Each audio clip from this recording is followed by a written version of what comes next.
एक जानकार की राय तो ये है कि भारत को बांग्लादेश के लोगों को इंगेज करना होगा, खासतौर पर वहाँ की नई पीढ़ी के लोगों को।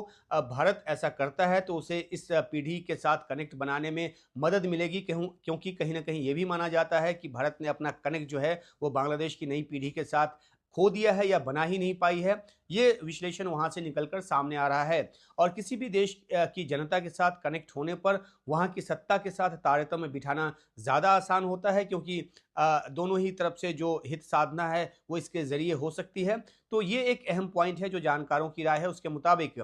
बांग्लादेश चुनाव समावेशी हो, सबको साथ लेकर चलने वाली हो, तमाम पार्टियों को इसमें जगह मिले, भारत की तरफ से इस तरह के बयान जो है वो दिए जाते रहे हैं। और इसके पीछे अवामी लीग को चुनाव में शामिल करने की जो चाहत है वो भी शामिल रही है। लेकिन बांग्लादेश का चुनाव जो है वो बांग्लादेश का आंतरिक मामला है, ये बांग्लादेश का अपना कहना रहा है। और उसी तरह से जैसे अवामी लीग के ज़माने में बीएनपी हो या जमात इस्लामी, इन दोनों ही पार्टियों को चुनाव से दूर रखा गया, प्रतिबंध तक लगाए गए, जेलों में कैद किया गया नेताओं को।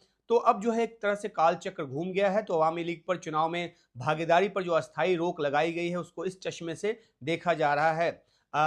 इसके अपने बहुत सारी जो घरेलू वजह हैं वो हैं, उसमें हम फिर कभी उस पर चर्चा करेंगे। लेकिन अभी अहम ये है कि भारत जो है वो बीएनपी और जमात इस्लामी दोनों ही पार्टियों के संपर्क में है। खालिदा जिया की निधन के जो उनका जो निधन हुआ उसके बाद मातमपुरसी के लिए खुद विदेश मंत्री एस जयशंकर जो हैं वो ढाका गए, और उनका ये इस तरह से जाना जो इस बात का संकेत है कि भारत जो है वो इंगेज करने की पॉलिसी पर चलना चाहता है और चल रहा है।